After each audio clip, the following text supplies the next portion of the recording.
अगर आपसे मैं कहूं कि एशिया कप 2025 के अंदर वो टोटल 6 मुकाबले भारत इस एशिया कप में भिड़ने वाला है, लेकिन सवाल ये पैदा होता है कि आखिर ये मैच कब, कहां और किससे भिड़ेगी भारत। क्योंकि इंडिया बनाम पाकिस्तान का भी मैच होगा, तो इंडिया बनाम ओमान का भी मैच होगा। भारत यहां पर अफगानिस्तान, बांग्लादेश, पाकिस्तान से कईयों बार भिड़ सकता है, लेकिन सवाल ये उठता है कि आखिर कब, कहां और किससे भिड़ेगी। आज आपको पूरा क्लियर हो जाएगा कि भारत कितने मैचेस खेल सकता है तो कितने नहीं, फाइनल में पहुंचेगा तो कितने खेलेगा और सेमीफाइनल में पहुंचेगा तो कितने खेलेगा। क्योंकि सबसे बड़ा सवाल ये उठता है कि आखिरकार भारत और पाकिस्तान के मैच कब होंगे, ये भी आप जान जाओगे, और कितनी बार होंगे ये भी आप जान जाओगे। लेकिन उसको जानने के लिए आपको ये एक चीज़ जानना जरूरी है कि आखिरकार एशिया कप 2025 कब, कैसे और कहां होगा। तो एशिया कप 2025 कब, कैसे की अगर बात कर लें तो 9 सितंबर से चालू होगा, 28 सितंबर को ख़त्म होगा। वही 19-20 दिन ये मैच चलेगा और इसके अंदर कईयों मैच खेले जाएंगे। भारत की बात कर लें तो डायरेक्टली ये बता दिया जा चुका है कि भारत जो है वो 3 मुकाबले इन टीम के खिलाफ डायरेक्ट भिड़ने वाला है। 9 सितंबर से चालू होगा। 9 सितंबर की अगर बात कर लें तो 9 सितंबर को पहला मैच खेला जाएगा अफगानिस्तान और हांगकांग के बीच।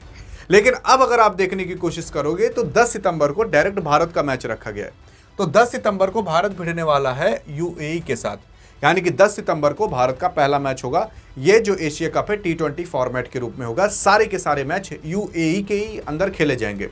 यूएई के अंदर टोटल 2 स्टेडियम है, दुबई इंटरनेशनल स्टेडियम और अबू धाबी स्टेडियम। यहीं पर ही भारत खेलने वाला है और दुबई के अंदर भारत का दबदबा काफ़ी तगड़ा रहता है। आपको पता होगा कि चैंपियंस ट्रॉफी का फाइनल भी हुआ था, वहां पर भी भारत जीत चुका था, पाकिस्तान को भी हरा चुका था। तो उसी के साथ साथ चैंपियन ट्रॉफी भी उठाकर घर पर ले आकर रख ली गए। पता नहीं कहाँ होगा, किसी को नहीं पता। लेकिन बात करें अगर 14 तारीख की, यानी कि 10 तारीख के बाद 4 दिन अगर काउंट कर लोगे तो भारत और पाकिस्तान भिड़ने वाला है। ये 14 तारीख काफ़ी अहम होने वाली है। यहाँ पर भारत चाहे एशिया कप जीते या ना जीते, लेकिन ये 14 तारीख का मैच जीतना काफ़ी ज़्यादा अहम होगा। 14 तारीख का मैच इतना अहम है कि जान जो ये मैच जो जीत गया वो एशिया कप 2025 जीत गया। एशिया कप 2023 भारत वैसे जीत कर रखा है। अभी तक टोटल 16 बार एशिया कप हो चुके हैं और उसमें से 8 बार का विनर भारत ही है। इस बार 9वीं बार हो जाएगा। लेकिन तब रोहित और विराट हुआ करते थे, अब रोहित और विराट नहीं है। देखते हैं क्या भारत रोहित और विराट के T20 का एशिया कप 2025 जीत पाता है। लेकिन 14 तारीख के बाद देख लिया जाए तो 19 तारीख को भारत ओमान के साथ भिड़ने वाला है। तो ये 3 मैचेस ऐसे हैं जो कि पूरे क्लियर हैं, जो भारत भिड़ने वाला है इसी तारीख को। लेकिन अब अगर बात कर लिया जाए भारत के मैचेस और कब कब हो सकते हैं, तो उसके लिए पहले आपको ये चार्ट समझना जरूरी है कि आखिर कैसे होने वाला है। तो आप यहाँ पर देख सकते हो 9 सितंबर को होगा भाई यहाँ पर अफगानिस्तान और हांगकांग के बीच। लेकिन उससे पहले आप जान जाओ कि अभी तक इस एशिया कप 2025 के अंदर टोटल 8 टीमें हैं। जो एशिया की टीमें होती हैं उन्हीं को इसमें खिलाया जाता है। एशिया की टीमें टोटल 8 टीमें हैं, जैसे India, Pakistan, Bangladesh, Hong Kong, Oman, Sri Lanka, Afghanistan, ये टोटल 8 टीमें होती हैं। यही 8 टीमें आपस में भिड़ती हैं। अब आइए देखते हैं कौन सी टीमें कब भिड़ेंगी। तो जैसे 9 सितंबर को भिड़ेगी अफगानिस्तान और हांगकांग की टीम, फिर 10 सितंबर को भिड़ेगी इंडिया और यूएई की टीम, 11 सितंबर को भिड़ेगी भाई बांग्लादेश और हांगकांग, फिर 12 सितंबर को भिड़ेगी पाकिस्तान और ओमान, 13 सितंबर को भिड़ेगी बांग्लादेश और श्रीलंका, 14 सितंबर को इंडिया पाकिस्तान, 15 सितंबर को यूएई और ओमान। तो 15 ही सितंबर को एक और मैच होगा श्रीलंका और हांगकांग के बीच।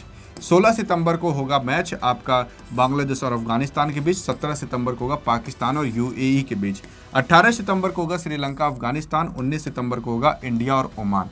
यहाँ तक मैचेस पूरे के पूरे क्लियर हैं। लेकिन अब लोग सवाल कर रहे हैं कि भाई आखिरकार मैचेस इसके बाद कब होंगे। तो इसके बाद भाई 20 तारीख को खेला जाएगा, लेकिन 20 तारीख को नॉर्मल मैच नहीं होगा। यहाँ पर ग्रेड बनाए जाएंगे। ग्रेड का मतलब ये होता है कि यहाँ टोटल 8 टीमें हैं। 8 टीमों में से 4 टीमें छांटकर निकाल दी जाएंगी, बचेंगी 4 टीमें। 4 टीमें वो निकाली जाएंगी जो सबसे कम मैचेस जीती होंगी, जो सबसे ज़्यादा मैचेस हारी होंगी, उन्हें बाहर निकाला जाएगा।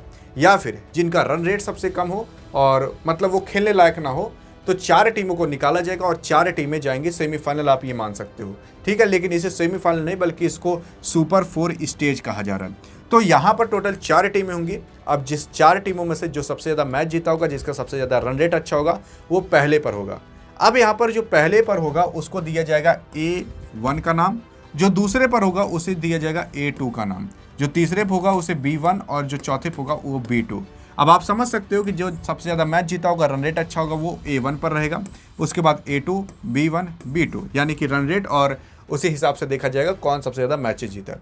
अब मान लेते हैं कि भारत A1 पर है और पाकिस्तान B2 पर है, तो आइए देखते हैं कि भारत और पाकिस्तान और कब कब भिड़ सकते हैं। तो यहाँ पर देखो B1 और B2 का मैच होगा, यानी कि जो B1 पर होगा इस स्टेज पर और इस स्टेज पर, यानी कि यहाँ पर पाकिस्तान तो खेलेगा लेकिन B1 के साथ खेलेगा, लेकिन भारत मान लेते A1 पर है। फिर 21 सितंबर को होगा A1 और A2 का मैच, यानी कि A1 वाली टीम भारत वाली यहाँ पर खेलेगी, लेकिन यहाँ पर A2 वाली टीम खेलेगी यहाँ पर जो A2 पर होगी। फिर 23 सितंबर को होगा A2 और B1 का मैच। A2 का मतलब ये वाली टीम और B1 का मतलब ये वाली टीम। अब इसके बाद देख लिया जाए 24 सितंबर को A1 और B2 के बीच होगा, यानी कि इस जगह भारत और पाकिस्तान भिड़ सकता है। A1 पर मतलब भारत बैठा था, B2 पे पर मतलब पाकिस्तान बैठा था। फिर उसके बाद 25 सितंबर को होगा वापस से A2 और B2 का मैच, और अगर देख लीजिए 26 सितंबर को होगा A1 और B1 का मैच। अब 28 सितंबर को होगा फाइनल। लेकिन अब देखते हैं कि भारत कितने मैचेस टोटल खेल सकता है। यहाँ पर 3 मैचेस खेला था, मान लेते हैं भारत A1 पर है तो कितने मैचेस खेलेगा। तो A1 वाली टीम देखोगे एक बार यहाँ पर मैच खेलेगी, फिर A1 वाली टीम यहाँ पर एक बार मैच खेलेगी, A1 वाली यहाँ पर मैच खेलेगी, यानी कि टोटल यहाँ पर भी भारत को 3 मुकाबले खेलने को मिलेंगे। चाहे कोई भी टीम हो, चाहे A1 पर हो, चाहे A2 पर, चाहे B1 पर, चाहे B2 पर, उसको 3 मुकाबले यहाँ पर वापस से खेलने को मिलेंगे। जैसे B2 को ही देख लेते हैं कितना मुकाबला खेलेगा। B2 वाली एक बार यहाँ पर खेलेगी, एक बार यहाँ पर खेलेगी, एक बार यहाँ पर खेलेगी, यानी कि B2 वाली को भी 3 मुकाबले मिलेंगे। सभी ये जो 4 टीम हैं इन सबको नाइंसाफ़ी ना करते बजाय सबको 4 मतलब 3-3 मुकाबले यहाँ पर खिलाया जाएगा और 3 मुकाबले ऊपर खिलाया जाएगा, यानी कि 3-3 यानी कि 6 मुकाबले हो जाएंगे। और जो फाइनल में जाएगी वो टोटल अपना 7 मुकाबला खेलेगी, यानी कि अगर भारत फाइनल में चला जाता है तो भारत को टोटल 7 मुकाबले खेलने को मिल सकते हैं, और भारत और पाकिस्तान टोटल 3 बार भिड़ सकते हैं। एक बार यहाँ पर भिड़ेंगे, एक बार यहाँ पर भिड़ेंगे, और एक बार फाइनल में भिड़ सकते हैं। लेकिन क्या बताएं, पाकिस्तान की जब दम खम रहे तभी तो फाइनल पहुँच पाएगा। अभी तक कुछ ही बार ये फाइनल पहुँच पाया, और फाइनल में पहुँचा है अभी तक 1984 से एशिया कप आ रहा है, लेकिन भारत पाकिस्तान फाइनल में भिड़ा ही नहीं है। भिड़ा इसलिए नहीं है क्योंकि पाकिस्तान फाइनल में जा ही नहीं पाता और भारत फाइनल में चला जाता है, तो इस वजह से भिड़ नहीं पाई है। बाकी आपको क्या लगता है कि इस बार भारत और पाकिस्तान फाइनल में जा पाएंगे? क्या इतना दम है पाकिस्तान के अंदर? बताइएगा जरूर। अधिक जानकारी चाहिए तो बगल में क्लिक करके देख सकते हो। मिलेंगे इस वीडियो में, तब तक के लिए जय हिंद और जय भारत।